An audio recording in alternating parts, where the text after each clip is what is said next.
And my favorite word on the planet is discernment. Because for me, that gives me permission to show up differently in every situation and lean into what's required. Whereas my control center, my ego, is addicted to needing to know, be right, be perfect, be on the, just that intellectual mastery, which is just not a very solid experience of life. It's not a very enjoyable experience. That's powerful, man. That's powerful. That's beautiful. Yeah, that's an amazing word.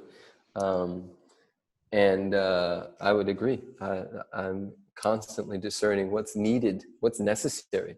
And even if I know what's needed and necessary, sometimes I just want to be a brat. I just want to be a dick sometimes. And so I just allow myself to have that experience as well. And not need to be perfect or right, because, you know, I can make the right decision, but really what I'm doing there is bypassing what's true for me in the moment. And all that's going to do is get stored in my body. And so there is no right and wrong. And I mean that at the most extreme levels. There is no right and wrong in spirit. There's right and wrong in Preston's personality. I think that sex trafficking and hurting little kids and abusing anybody in any way is terrible, but that's my personality. You know, when we go beyond personality and go into like quantum physics and things of that nature, there's no right, there's no wrong. It's kind of like the internet. It's just ones and zeros, and what you see on the screen is a unique pattern of the ones and zeros, which might be Pornhub, or it might be Google, or it might be Prestonsmiles.com. Yep. But it's just ones and zeros at the end of the day.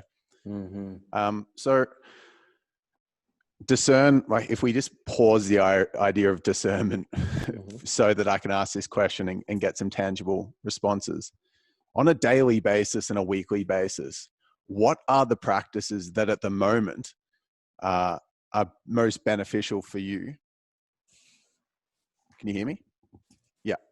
What are the practices that are most beneficial for you to help yourself tap more into the through me, as me, versus the quote unquote suffering victim modes? Like, what do you do to get yourself aligned, empowered, and that more enjoyable experience of life? Yeah. So one of the best things anybody could do for themselves, and I do for myself, is ask powerful questions. You know, I don't stop at, and I don't stop at the answer. Right? So most people ask a question, they get an answer from Google, from God, and they stop there. Well, when the answer comes through, I also question that. Why questions? I like to ask why questions to understand something more, or just like look at it from a different perspective. But then if it gets too esoteric, I ask myself, so what? Yeah. It's like, oh, cool. Yeah. So God is flowing through us at all times. So what? Yeah. Well, get out of your head and just do the Facebook Live instead of sitting around and thinking. There we go. Yeah. I think I'll often ask myself, is that actually truth? Is that a capital T truth or a lowercase t? Because a lot of stuff that passes through through my head isn't actually like a capital T truth. It's just someone else's tiny little T truth, or it's some past experience that I'm trying to now plaster all over the now moment or the future. And so even just a pattern interrupt of like, is that really true? Internally will change everything. So that's one. Number two, I spend time in nature. I get out. I put my feet in the grass. I close my eyes. I listen. I allow. I go surfing. I run. I jump off of shit. I bike. I skateboard. I play with my children, and allow myself to remember the aspects of little Preston that are still currently here. And that's what I did when I was 8, and I felt free, you know. And would you say that's little Preston, or because it is your reality now, so it's also big Preston, right? Oh, for sure. I climb trees and stuff, and I feel like I don't want to view it just as through the lens of I'm connecting with my inner child. No, of course not. Actual adult Ryan in a society that would say that's a bit.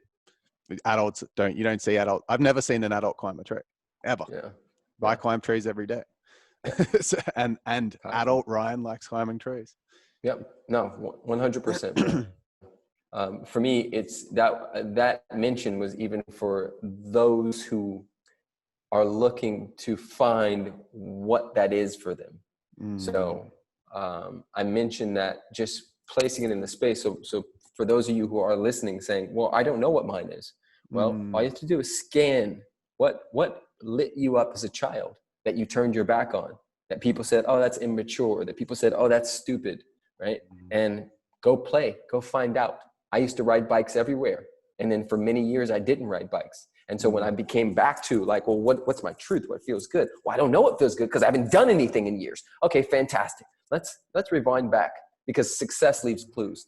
Oh yeah, you used to really love riding a bike and skateboarding. How about you go buy one or rent one, right? That's to me is one of the most powerful exercises anybody could do. Is like, let me go try this on again. Let me see what this feels like now. Right? Yeah, so powerful. I love that. Thanks for sharing that. Yep. So there's something that I've been wanting to ask for the last kind of 20 minutes that I feel is another asset in the terms of the way that you carry yourself through life. And that is, we kind of touched on it, but the radical authenticity. I want to know what goes through your mind when you say, well, sometimes I'm in capital T truth of what I want to express. Sometimes it's just the information that's swirling around in my mind that's been given to me by society and whatever, or it's just Preston's personality, but you still give space for it. So, and you ask yourself questions, but I see that you tee off from lower T truth and like little P Preston regularly. And I love it. I think it's the most radically authentic thing that I see. So what goes through your mind when you get ticked off and you're like, fuck it, I'm just going to rant on it? Are you saying like, I'm going to use it in whatever way it comes through? Do you just have a rule with yourself? Like, if it's there, I go with it.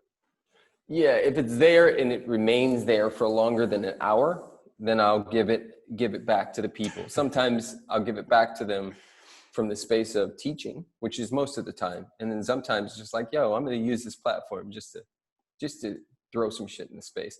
And the reason why I do that and honor all of it is because I know that everything is a gift. Everything. Every word, every gesture, every tree, everything that exists on this planet is a gift. And it's always an invitation in some form or fashion.